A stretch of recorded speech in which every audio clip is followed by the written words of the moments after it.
अस्सलाम वालेकुम रहमतुल्लाह। साथियों, आज की इस वीडियो में हम लोग पढ़ने वाले हैं सादत हसन मंटो और उनका मशहूर अफ़साना नया क़ानून। अफ़साना क्या है? नया क़ानून को पढ़ेंगे जो WBSSC बंगाल के सिलेबस में शामिल है, PGT के सिलेबस में। इस वीडियो को हम लोग बहुत ही डिटेल में पढ़ने वाले हैं, अफ़साना नया क़ानून को, और उसी तरह से सादत हसन मंटो की जो हयात व ख़िदमात हैं, हालात ज़िंदगी है, दोनों को हम लोग बहुत ही अच्छे तरीके से देखने वाले हैं ताकि कोई भी पॉइंट यहाँ पे छूट ना पाए।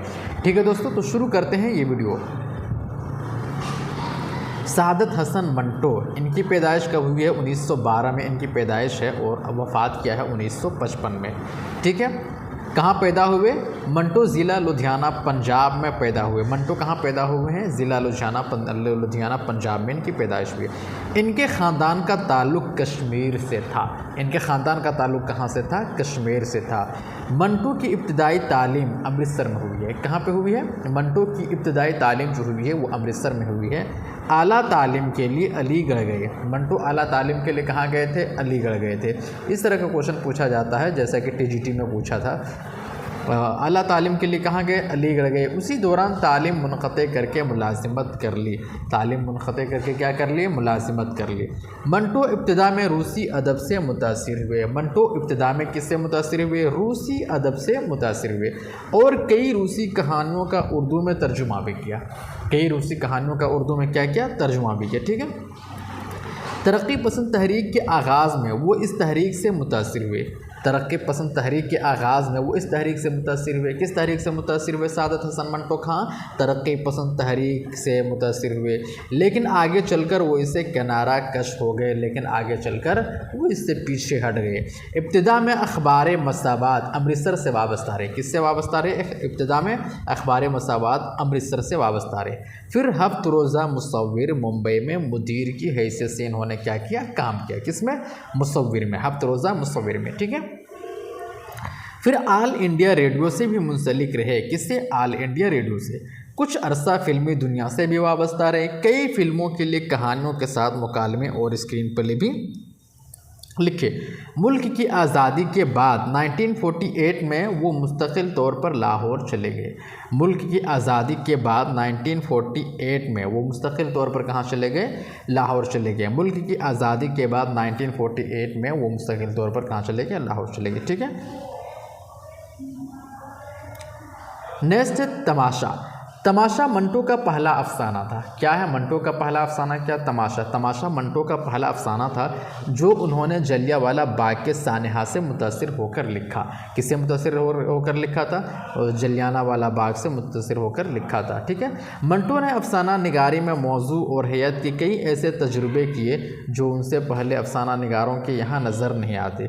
मंटो के अफसानों की सबसे बड़ी खूबी क्या है? हकीकत निगारी। मंटो के अफसानों की सबसे बड़ी खूबी क्या है? हकीकत निगारी है। नया कानून, टोबा टेक सिंह के अलावा सियाह हाशिए के मुख्तसर अफसाने इस बात का सबूत हैं कि मंटो सियासी मसाइल और मौज़ूआत पर भी कलम उठाया। अफसानों के अलावा मंटो ने ड्रामे, खाकी, अदबी और फ़काहिया मज़ामीन तहरीर किए और क्या है? और एक नावल बिला उन्वान भी शाये हुआ। एक नावल क्या है? बिला उन्वान। एक नावल मंटो ने लिखा है जिसका क्या उन्वान था? बिला उन्वान। बिला उन्वान शाये हुआ। कि बिला उन्वान शाये हुआ। बिला उन्वान किसका नावल है? सादत हसन मंटो का। ठीक है, उसके बाद चुग़द, सियाह हाशिए, शिकारी औरतें, फंदने, सरकंडों के पीछे, यजीद, ठंडा गोश्त, सड़क, उसके बाद सड़क के किनारे, धुआं, लज्जतें संग, खाली बोतलें, खाली डब्बे, नमरूद की खुदाई वगैरह उनके अफसानों के काबिल ज़िक्र ये क्या है?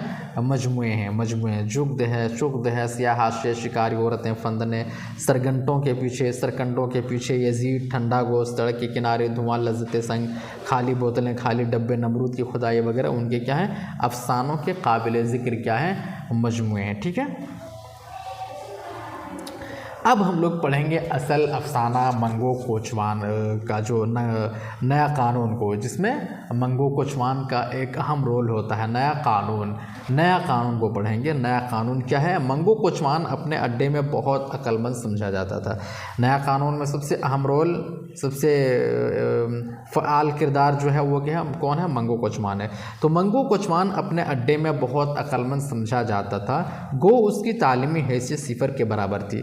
बहुत अक्लमंद समझा जाता था, लेकिन उसकी तालीमी जो हैसियत है सिफर के बराबर थी। कुछ भी नहीं पढ़ा था वो, और उसने कभी उसूल का मुँह भी नहीं देखा था, ना कभी स्कूल भी गया था वो, लेकिन उसके बावजूद उसे दुनिया भर की चीज़ों का इल्म था। क्या था? दुनिया भर की चीज़ों का इल्म था। तो इल्म हासिल करने के लिए स्कूल का जाना ज़रूरी नहीं है। अड्डे के वो तमाम कोचवान जिनको जानने की ख्वाहिश होती थी कि दुनिया के अंदर क्या हो रहा है, उस्ताद मंगो की वसी मालूमात से अच्छी तरह वाकिफ़ थे। ठीक है। पिछले दिनों जब उस्ताद मंगो ने अपनी एक सवारी से स्पेन में जंग छिड़ जाने की अफवाह सुनी, तो उसने गामा चौधरी के चौड़े कंधे पर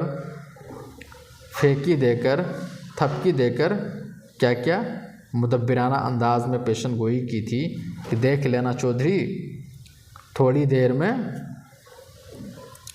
क्या होने वाला है? थोड़ी देर ही दिनों में स्पेन में जंग छिड़ जाएगी। क्या है? देख लेना चौधरी, थोड़ी ही दिनों में स्पेन में जंग छिड़ जाएगी। किससे कहा था? गामा चौधरी से कहा था। ठीक है। गामा चौधरी भी ये अफसाना नया कानून का एक कैरेक्टर है। ठीक है। और जब गामा चौधरी ने इससे पूछा कि स्पेन कहाँ वाक़ है, तो मंगो ने बड़ी मतानत से जवाब दिया था, विलायत में और कहाँ। क्या जवाब दिया था? विलायत में और कहाँ। तो गामा चौधरी ने जब पूछा कि स्पेन कहाँ वाक़ है, तो मंगो ने क्या जवाब दिया था? विलायत में और कहाँ। स्पेन में जंग छिड़ी और जब हर शख्स को उसका पता चल गया, तो स्टेशन के अड्डे में जितने कोचवान हल्का बनाए हुक्का पी रहे थे, दिल ही दिल में उस्ताद मंगो की बड़ाई का एतराफ़ कर रहे थे। और उस्ताद मंगो उस वक्त माल रोड की चमकीली सतह पर तांगे चलाते हुए अपनी सवारी से ताज़ा हिंदू मुस्लिम फसाद पर तबादला ख्याल कर रहा था। कौन? मंगो कोचवान। ठीक है।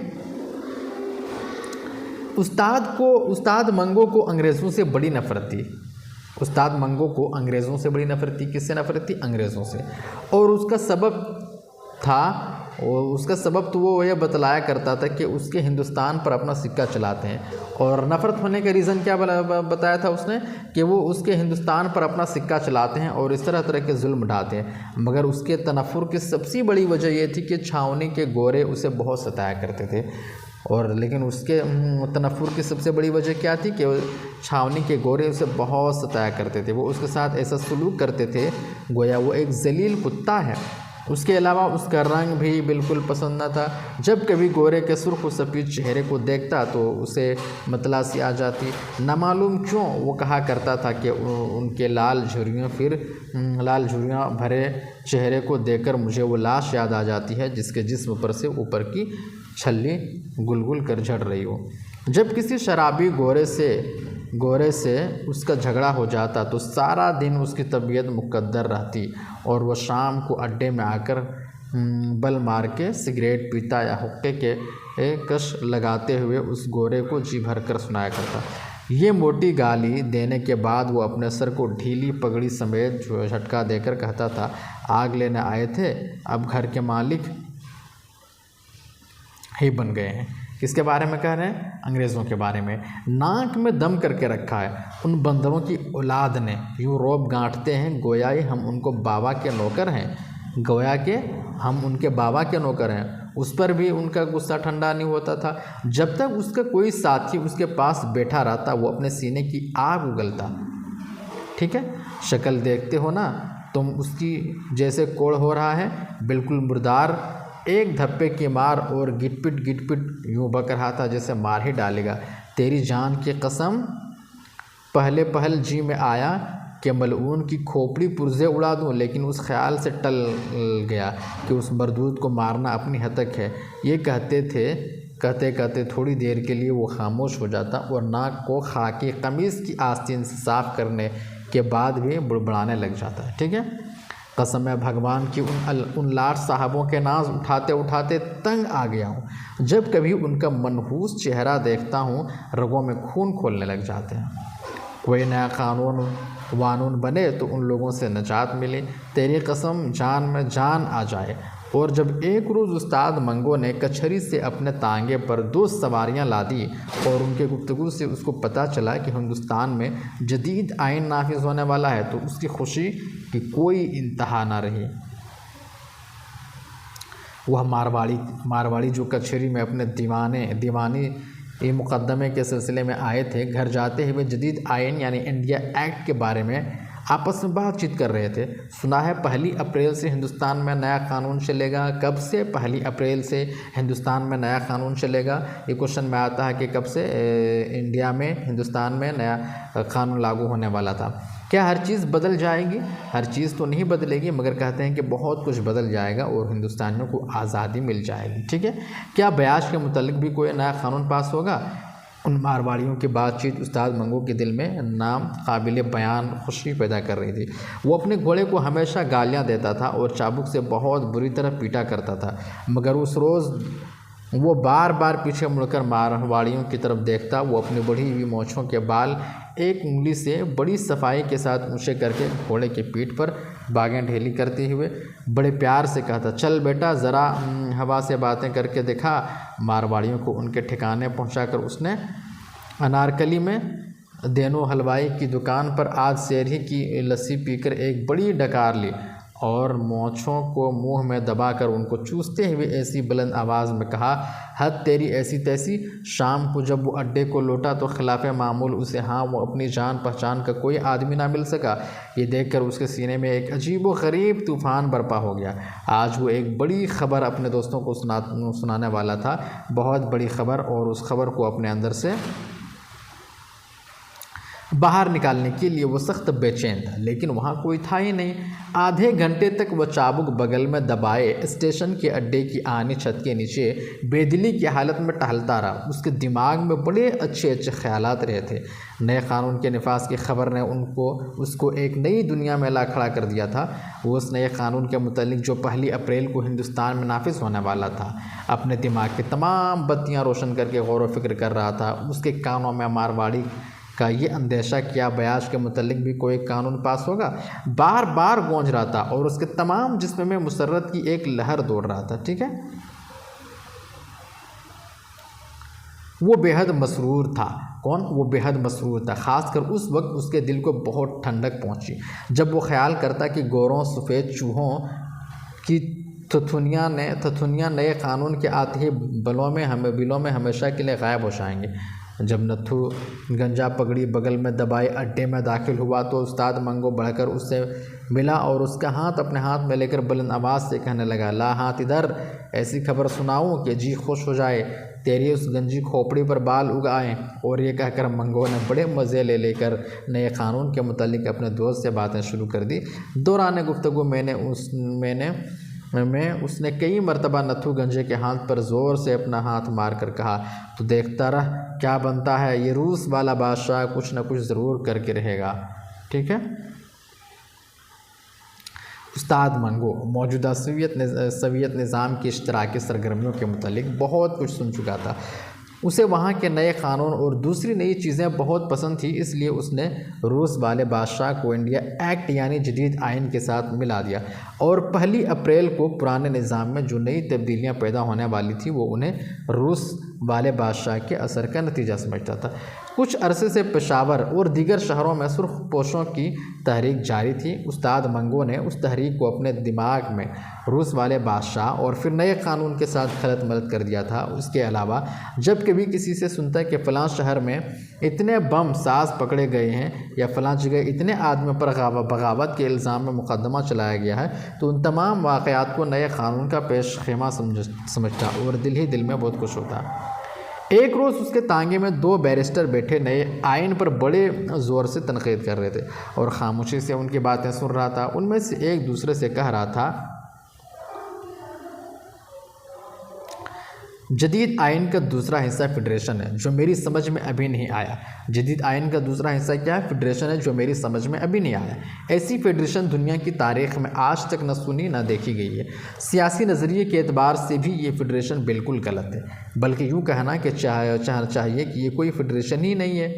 इन बैरिस्टरों के दरमियान जो गुफ्तगू हुई, चूँकि उसमें बेशतर अल्फाज अंग्रेज़ी के थे, उससे उस्ताद मंगो सिर्फ ऊपर के जुमले ही को किसी कदर समझा और उसने ख्याल किया कि ये लोग हिंदुस्तान में नए कानून की आमद को बुरा समझते हैं और उन्हें चाहते हैं कि उनका वतन आज़ाद हो। चुनांचे इस ख्याल के ज़ेर असर उसने कई मरतबा उन दो बैरिस्टरों को हक़ारत के निगाहों से देख कर दिल ही दिल में कहा, टूडी बच्चे। जब कभी वो किसी को दबी ज़बान में टूडी बच्चा कहता तो दिल ही में यह महसूस करके बड़ा खुश होता था कि उसने उस नाम को सही जगह इस्तेमाल किया है और ये कि वो शरीफ आदमी और टूडी बच्चे में तमीज़ करने की अहलियत रखता है। ठीक है। इस वाक़े के तीसरे रोज़, कौन से रोज़? तीसरे रोज़ गवर्नमेंट कॉलेज के 3 तलबा को अपने तांगे में बिठाकर मुजंग जा रहा था कि उसने उन 3 लड़कों को आपस में बातें करते सुना। क्या सुना?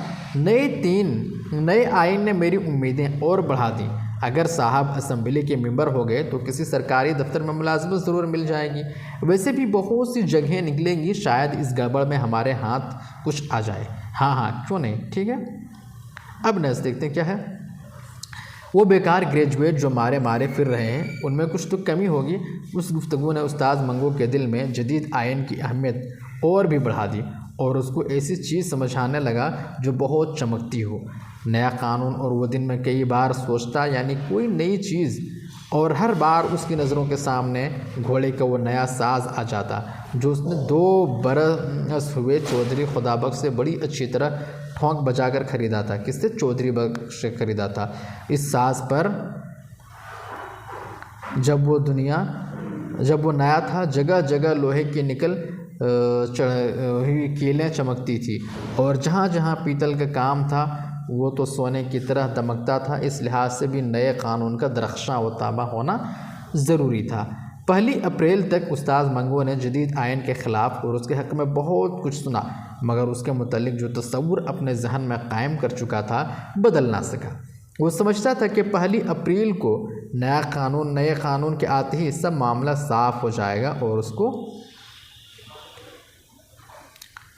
यकीन था कि उसकी आमद पर जो चीज़ें नज़र आएंगी उनसे उसकी आंखों को ज़रूर ठंडक पहुँचेगी। ठीक है।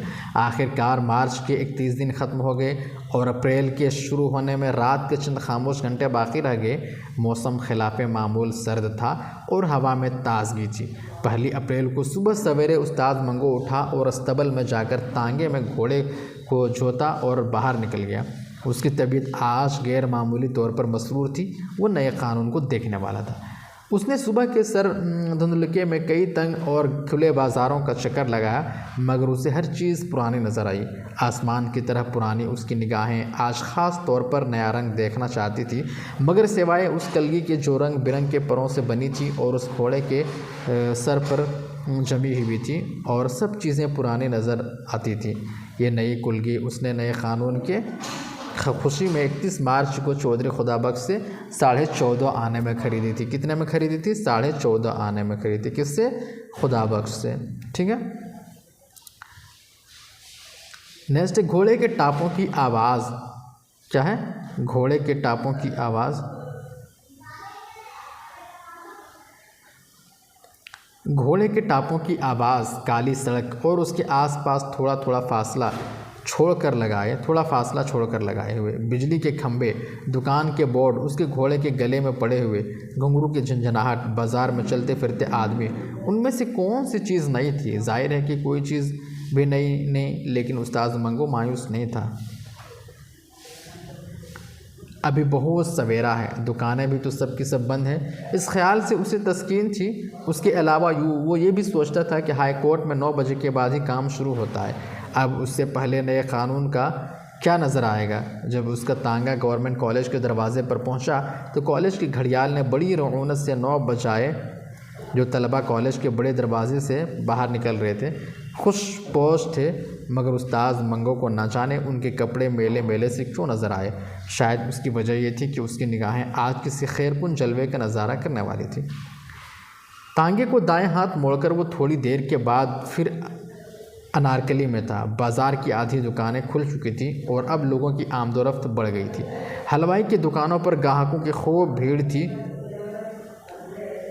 मनहारी वालों की नुमाइश मनहारी वालों की नुमाइशी चीज़ें शीशे की अलमारियों में लोगों को दावत नज़ारा दे रही थी और बिजली के तारों पर कई कबूतर आपस में लड़ झगड़ रहे थे। मगर उस्ताद मंगो के लिए उन तमाम चीज़ों में कोई दिलचस्पी ना थी। वो नए कानून को देखना चाहता था, ठीक उसी तरह जिस तरह वो अपने घोड़े को देख रहा था। उस्ताद मंगो तबन बहुत जल्दबाज वाक़ हुआ था। वह हर सबब की अमली तश्कील देखने का न सिर्फ ख्वाहिशमंद था बल्कि मुतजस्सिस था। उसकी बीवी गंगावती उसकी उस किस्म की बेकरारियों को देखकर आम तौर पर यह कहा करती, मंगो कोजवान की बीवी का नाम क्या है? गंगावती। उसकी बीवी क्या कहा करती? अभी कुआं खोदा नहीं गया और तुम प्यासे से बेहाल हो रहे हो। कुछ भी हो, मगर उस्ताद मंगो नए कानून के इंतज़ार में इतना बेकरार नहीं था जितना कि उसे अपनी तबीयत के लिहाज से होना चाहिए था। वो आज नए कानून को देखने के लिए घर से निकला था, ठीक उसी तरह जैसे गांधी या जवाहरलाल के जुलूस का नज़ारा करने के लिए निकलता था। ठीक है। लीडरों की अज़मत का अंदाज़ा उस्ताद मंगो हमेशा उनके जुलूस के हंगामों और उनके गले में डाले हुए फूलों के हारों से क्या करता था। अगर कोई लीडर गेंदे के फूलों से लदा हो तो उस्ताद मंगो के नज़दीक एक वो बड़ा आदमी है, और अगर किसी लीडर के जुलूस में भीड़ के बायस 2-3 फसाद होते रह जाए तो उसकी निगाहों में वो और भी बड़ा था। अब नए कानून को वो अपने जहन के उसी तराजू में तोलना चाहता था। अनारकली से निकलकर वो माल रोड की चमकीली सतह पर अपने तांगे को आहिस्ता आहिस्ता चला रहा था कि मोटरों की दुकान के पास उस छावनी की एक सवारी मिल गई। किराया तय करने के बाद उसने अपने घोड़े को चाबुक दिखाया और दिल में ये ख्याल किया, चलो ये भी अच्छा हुआ, शायद छावनी ही से नए कानून का पता चल जाए। छावनी पहुंचकर उस्ताद मंगो ने सवारी को उसके मंजिल मकसूद पर उतार दिया और जेब से सिगरेट निकालकर बाएं हाथ के आखिरी 2 उंगलियों में दबाकर सुलगाया और अगली नशिस्त के गधे पर बैठ गया। जब उस्ताद मंगो को किसी सवारी की तलाश होती थी या किसी बीते हुए वाक़े पर गौर करना होता था तो वो आम तौर पर अगली नशिस्त छोड़कर पिछली नशिस्त पर बड़े इत्मीनान से बैठकर अपने घोड़े की बागें दायां हाथ के गिर्द लपेट लिया करता था। ऐसे मौक़ों पर उसका घोड़ा थोड़ा सा हिनहनाने के बाद बड़ी धीमी चाल चलना शुरू कर देता था, गोया उसे कुछ देर के लिए भाग दौड़ से छुट्टी मिल गई है। घोड़े की चाल और उस्ताद मंगो के दिमाग में ख्यालात की आमद बहुत सुस्त थी। जिस तरह घोड़ा आहिस्ता कदम उठा रहा था उसी तरह उस्ताद के जहन में नए कानून के मुतल्लिक़ क़यासात दाखिल हो रहे थे। वो नए कानून की मौजूदगी में म्यूनसिपल कमेटी से तांगों के नंबर मिलने के तरीक़े पर गौर कर रहा था और इस काबिल गौर बात को आईने जदीद की रोशनी में देखने की सही कर रहा था। वो इस सोच विचार में गर्क था। उसे यूँ मालूम हुआ जैसे किसी सवारी ने उसे बुलाया है। पिछले पलट कर देखने से उसे सड़क के इस तरफ दूर बिजली के खंभे के पास एक गोरा खड़ा नज़र आया जो उसे हाथ से बुला रहा था। जैसा कि बयान किया जा चुका है कि उस्ताद मंगो को गोरों से बेहद नफरत थी। जब उसने अपने ताज गाहक को गोरे की शक्ल में देखा तो उसके दिल में नफ़रत के जज्बात बेदार हो गए।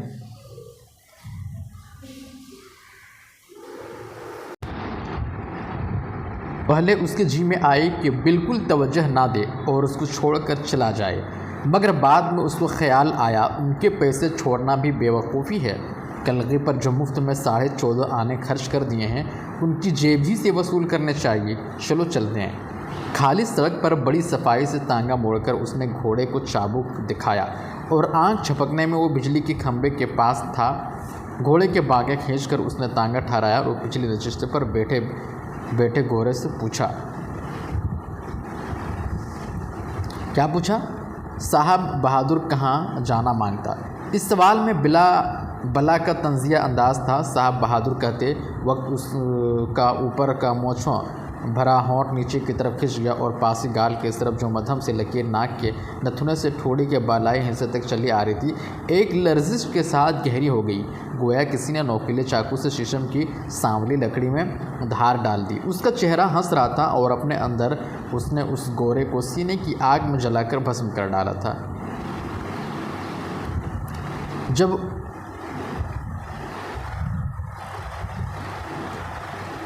गोरे जो बिजली के खंभे के ओट में हवा का रुख बचाकर सिगरेट सुलगा रहा था मुड़कर तांगे के पायदान की तरफ कदम बढ़ाया तो अचानक उस्ताद मंगो और उसकी निगाहें चार हुई और ऐसा मालूम हुआ कि एक वक्त सामने आने की बंदूकों से गोलियां खारिज हो जाए और आपस में टकराकर एक आतशी बगोला बनकर ऊपर को उड़ गए।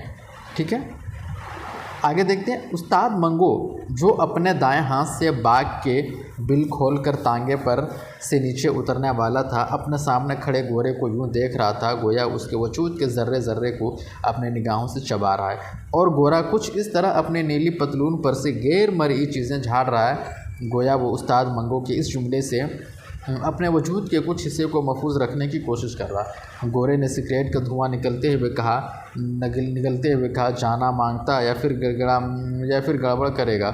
वही है, ये अल्फाज उस्ताद मंगो के जहन में पैदा हुए और उसकी चौड़ी छाती के अंदर नाचने लगे। वही है, उसने ये अल्फाज अपने मुंह के अंदर ही अंदर दोहराए और साथ ही उसे पूरा यकीन हो गया कि वो गोरा जो उसके सामने खड़ा था वही है जिससे पिछले बरस उसकी झड़प हुई थी। वो खा मखा के झगड़े हैं जिसका बायस गोरे के दिमाग में चढ़ी हुई शराब थी। उसे तौअन व करहन बहुत सी बातें सहना पड़ी थी। उस्ताद मंगो ने गोरे का दिमाग दुरुस्त कर दिया होता, बल्कि उसके पुर्जे उड़ा दिए होते, मगर वो किसी ख़ास मसलहत की बिना पर खामोश हो गया था। उसको मालूम था कि इस किस्म के झगड़ों में अदालत का नज़ला आम तौर पर कोचवान ही पर गिरता। उस्ताद मंगो ने पिछले बरस की लड़ाई और 1 अप्रैल के नए कानून पर गौर करते हुए गोरे से कहा, कहाँ जाना मांगता।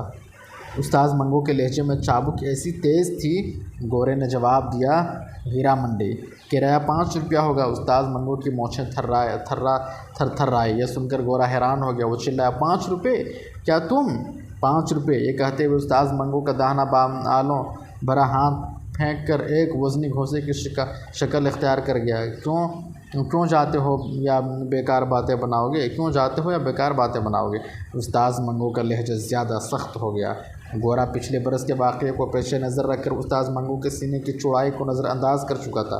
वो ख्याल कर रहा था कि उसकी खोपड़ी फिर खुजला रही है। इस हौसला अफजा ख्याल के ज़ेर असर वो तांगे की तरफ अकड़ कर बढ़ा और अपनी छड़ी से उस्ताद मंगो को तांगे पर से नीचे उतरने का इशारा किया। बेद की ये पॉलिश की हुई पतली छड़ी उस्ताद मंगो की मोटी रान के साथ 2-3 मरतबा छुई। उसने खड़े ऊपर से पस्त कद गोरे को देखा, गोया वो अपनी निगाहों के वजन ही से उसे पेश डालना चाहता है। फिर उसके घोंसा कमान से तीर की तरह ऊपर को उठा और चश्मे ज़दन में गोरे की ठुड्डी के नीचे जम गया। धक्का देकर उसने गोरे को परे हटाया और नीचे गिराकर उसे धड़ाधड़ पीटना शुरू कर दिया। शस्तर व मुतहैयर गोरे ने इधर उधर सिमट कर उस्ताद मंगो की वज़नी घोंसों से बचने की कोशिश की, और जब देखा कि उसके मुखालिफ पर दीवानगी की सी हालत तारी है और उसकी आंखों में शरारे बरस रहे हैं, तो उसने ज़ोर से चिल्लाना शुरू किया। उसे चीखो पुकार ने उस्ताद मंगो की बाहों का काम और भी तेज़ कर दिया, जो गोरे को जी भर के पीट रहा था और साथ साथ ये कहना चाहता था, 1 अप्रैल को भी वही अकड़फूँ, 1 अप्रैल को भी वही अकड़फूँ, 1 अप्रैल को भी वही अकड़फूँ। अब हमारा राज है बच्चा, अब हमारा राज है। कौन कह रहे हैं? उस्ताद मंगो। लोग जमा हो गए और पुलिस के 2 सिपाहियों ने बड़ी मुश्किल से गोरे को उस्ताद मंगो की गिरफ्त से छुड़ाया। उस्ताद मंगो उन 2 सिपाहियों के दरमियान खड़ा था। उसकी चौड़ी छाती फूली हुई सांस की वजह से ऊपर नीचे हो रही थी, मुंह से झाग बहा रहा था और अपनी मुस्कुराती हुई आंखों से हैरत ज़दा मजमा की तरफ देखकर वो हाँफती आवाज़ में कह रहा था, वो दिन गुजर गए जब खलील में फाख्ता उड़ाया करते थे। किसने कहा था? मंगो कोचवान ने। वो दिन गुजर गए जब खलील में फाख्ता उड़ाया करते थे। अब नया कानून है मियाँ, नया कानून। और अब बेचारा गोरा अपने बिगड़े हुए चेहरे के साथ बेवकूफ़ों की मानंद कभी उस्ताद मंगो की तरफ देखता था और कभी हुजूम की तरफ देखता। उस्ताद मंगो पुलिस के सिपाही थाने में गए रास्ते और थाने के अंदर कमरे में वो नया कानून चिल्लाता रहा, मगर किसी ने एक ना सुनी। नया कानून क्या बक रहे हो? कानून वही है पुराना, और उसको जवालात में बंद कर दिया। तो ये था दोस्तों सादत हसन मंटो की हालात ज़िंदगी, उनकी हयात व ख़िदमात और उनका मशहूर अफ़साना नया कानून को हम लोगों ने देखा। इसमें सबसे ज़्यादा जो फ़आल किरदार होता है वो उस्ताद मंगो कोचवान का होता है, जो कि बिल्कुल पढ़े लिखे नहीं होते हैं, बिल्कुल इलिटरेट होते हैं, कभी भी स्कूल ये नहीं गया, लेकिन इसके पास नॉलेज का भंडार है, नॉलेज का पिटारा है इसके पास, उस्ताद मंगो कोचवान के पास। तो इसके रिगार्डिंग जो भी क्वेश्चन आएगा अल्हम्दुलिल्लाह इंशाअल्लाह आप ज़रूर लगा लेंगे। दोस्तों अगर ये वीडियो आपको इन्फॉर्मेटिव लगा हो तो प्लीज़ वीडियो को लाइक कीजिए, शेयर कीजिए और चैनल को ज़रूर सब्सक्राइब कीजिए। शुक्रिया।